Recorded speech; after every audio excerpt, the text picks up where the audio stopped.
আমি এই মুহূর্তে অবস্থান করছি নারায়ণগঞ্জ শহরের দেওবক এলাকার চুনকা কুটিরের সামনে, যে বাড়িতে বসবাস করতেন নারায়ণগঞ্জ সিটি কর্পোরেশনের সাবেক মেয়র এবং নারায়ণগঞ্জ জেলা আওয়ামী লীগের সিনিয়র সহসভাপতি ডাক্তার সেলিনা তাইবি। আপনারা জানেন যে আজ ভোরের দিকে নারায়ণগঞ্জ জেলা পুলিশ তাকে গ্রেপ্তার করে নিয়ে যায়।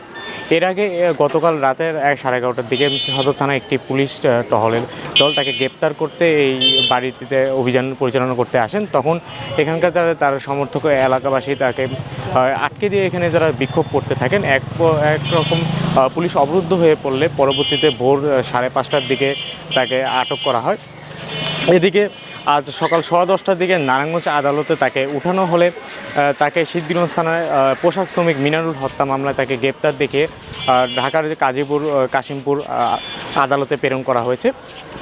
এদিকে খোঁজ নিয়ে জানা গেছে যে গতকাল রাত থেকেই কিন্তু মেয়র আইবিকে গ্রেপ্তার করা নিয়ে এলাকাবাসীর মধ্যে ক্ষোভ কাজ করছিল। তবে এখন আমরা এখানে এসে যেমনটা দেখতে পাচ্ছি যে এখন যে মেয়র আইবির যে বাসভবন রয়েছে এখানে কিছুটা শুনশান নীরবতা রয়েছে এবং তাদের যে নেতাকর্মী সমর্থক রয়েছেন তাদেরও এখনও উপস্থিতি ওই রকম লক্ষ্য করা যাচ্ছে না। এদিকে আজ সকাল 10:30টার দিকে তাকে যখন নারায়ণগঞ্জ আদালতে উঠানো হয় সেখানেও সমর্থকদের এবং তার যে অনুসারী রয়েছে তাদের কারো ভিড় লক্ষ্য করা যায়নি।